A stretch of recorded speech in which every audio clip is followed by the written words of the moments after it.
আজই ডাউনলোড করুন আর এনজয় করুন আপনার পছন্দের শো। লাজু একটা কম বয়সী মেয়ে, দেখতেও ভারী মিষ্টি, খুব সুন্দর দেখতে। এখানে একটা কম বয়সী স্মার্ট ছেলেকে ওর ভালো লেগে যেতেই পারে। ও টিচার দিদি, তুমি এখানে কেন নিয়ে এলে আমায়? তোমার কি এমন কথা আছে যে এত দূরে এসে তোমাকে বলতে হচ্ছে?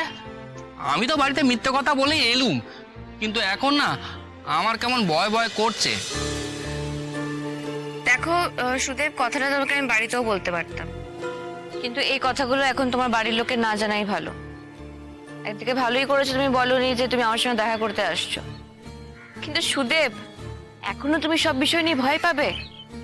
ওরা তোমার মা বাবা, তোমার বাড়ির লোক, তোমার পরিবার, তুমি ওদেরকেও সত্যি বলতে ভয় পাচ্ছো?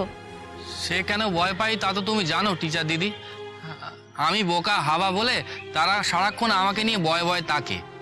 এই বুঝি আমি কিছু ভুল কাজ করে ফেললুম, এই বুঝি আমি কিছু মন্দ কাজ করে ফেললুম। যাকে ছাড়ো সেসব কথা। আচ্ছা, তুমি কি ভারী কঠিন কথা বলবে নাকি গো? আমি তো আবার অত শত বুঝি নে চাই। ঠিক আছে, তুমি যা বলার আমাকে একটু সহজ করে বলো। হ্যাঁ, সহজ করে বলো। কঠিন কথা নয়, তবে গোপন কথা তো বটেই। এখন পাঁচজন না জানলাই ভালো। দেখো সুদেব, আমি কিছু কথাগুলো তোমাকে বলবো না, তোমাকে বোঝাবো। তুমি প্লিজ এই কথাটা শুনে কিন্তু হাউমাউ না করে নিজের বুদ্ধি দিয়ে কাজ করবে, কেমন? বেশ, বলো। লাজুকে তুমি বলেছো যে তুমি আমার সঙ্গে দেখা করতে এসেছো? না, আমি তো তাকে কিছু বলিনি কা। তুমি তো বলতে মানা করেছিলে। অবশ্য কেন বলতে মানা করেছিলে তা আমি বুঝিনি কো। বুঝে যাবে। জানো তো টিচার দিদি, ওর না কাল বাড়ি মন খারাপ ছিল। কেন? সে তো আমাকে বললো না, কিন্তু গলা শুনে বুঝলুম মেলা কান্নাকাটি করেছে। কেন কান্নাকাটি করছিল কেন? সে তো আমাকে কিছু বললো না। আমি বারবার তাকে জিজ্ঞেস করলুম, বল না লাজু, আমাকে বল কি হয়েছে, আমাকে বল, একটিবার বল। কিন্তু বললো না। তারপর কি করলো, ফোনটা কেটে দিল। দেখো সুদেব, লাজু কান্নাকাটি করছে মানে এই কথাটা তুমি বুঝতে পারছো তো যে ও ভালো নেই? সে তো আমি বুঝতে পারছি, কিন্তু আমারই বা কি করার আছে বলো? সুদেব, লাজুর মতন একটা ভালো মেয়ের এইভাবে দিন কাটানো, এভাবে জীবন কাটানো কি ঠিক? ওইভাবে কান্নাকাটি করবে, কষ্ট পাবে, লোকের বাড়িতে আশ্রিতা হয়ে পড়ে থাকবে, এটা তোমার মতে খুব ভালো হচ্ছে? তুমি তো সব জানো টিচার দিদি।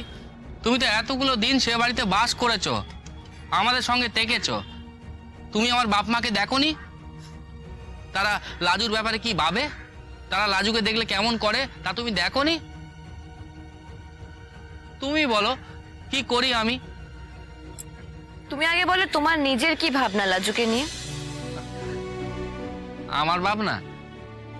আমার ভাবনা তো অনেক গো টিচার দিদি, কিন্তু আমি যে আস্ত একটা অপদার্থ।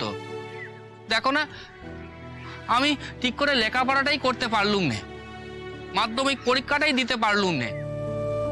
অথচ দেখো লাজু ওদিকে উচ্চ মাধ্যমিক দিয়ে দিল, আর আমি এগোতেই পারলুম না। বাপের ওই দোকান আর চাষ ছাড়া আমার কাছে রোজগার করার মতো আর কিছু নেই গো। ওসব চলে গেলে আমি লাজুকে খাওয়াবো কি? এক কথার কতবার বলবে সুদেব? এই কথাগুলো আমি জানি, আমি বুঝি, কিন্তু লাজুকে এখানে এভাবে ফেলে রাখলে তো নানা দিক থেকে বিপদ আসতে পারে, ওর বিপদ হতে পারে। সেটা ভেবে দেখেছো কোনোদিনও?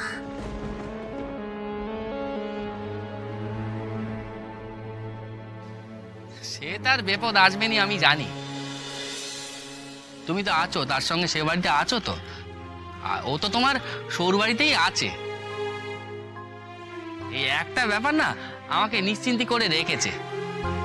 আর ওই লোকটা মানে তোমার বর, সেই লোকটা লাজুকে মাঝে সাঝে দমক টমক দেয় ঠিকই, কিন্তু জানো তো লোকটা না অতটাও খারাপ লোক নয়। কিন্তু আমি লাজুকে বলে দিচ্ছি, লাজু উনি যদি অকারণে তোকে দমক টমক দেয় তাহলে তুই সোজা গিয়ে টিচার দিদিকে বলে দিবি, সেসব সামলে নেবে।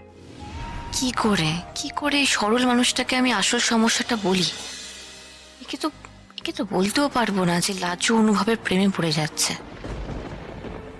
সত্যি কি যাচ্ছে, নাকি আমি ভুল সন্দেহ করছি?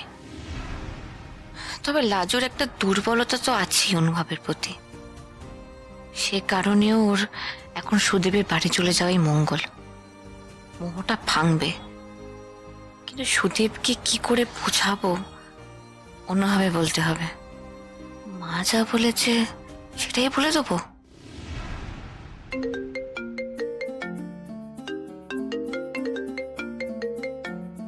ও টিচার দিদি, কি এত ভাবছো গো? তোমার ফোন বাজছে তো, শুনতে পাচ্ছ না? অনুভবের ফোন ধরবো? না না, আর একটু দেখি। ফোন না ধরলেও কি করে দেখি।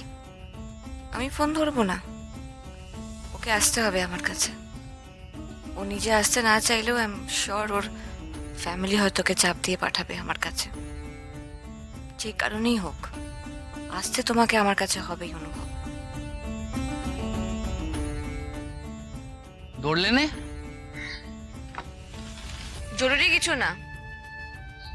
আচ্ছা সুদেব, তুমি কি এই কথাটা ভেবে দেখেছো? আজ বাদে কাল লাজুর রেজাল্ট বেরোবে, তারপরে কলেজে ভর্তি হবে। কি দরকার ওর কলেজে ভর্তি হওয়ার?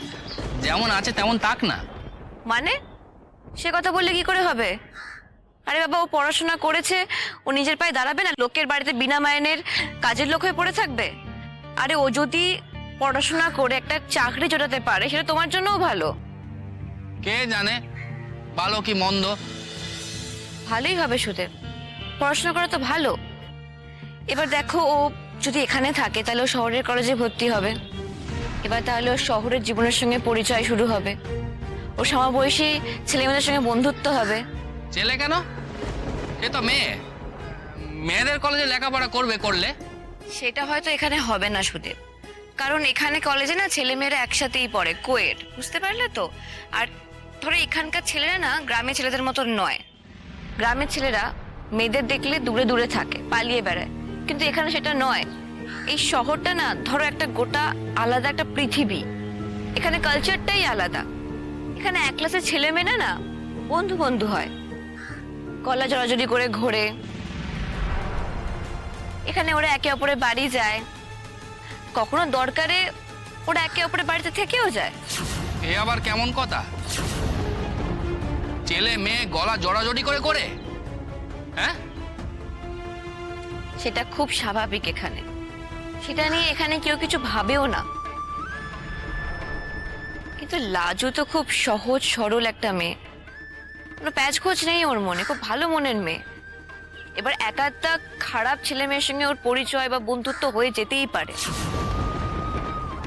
আর সত্যি কথা বলতে লাজু একটা কম বয়সী মেয়ে, দেখতেও ভারী মিষ্টি, খুব সুন্দর দেখতে। এখানে একটা কম বয়সী স্মার্ট ছেলেকে ওর ভালো লেগে যেতেই পারে। টিচার দিদি তুমি কি বলছো? অন্য কাউকে ভালো লাগবে কেন গোর?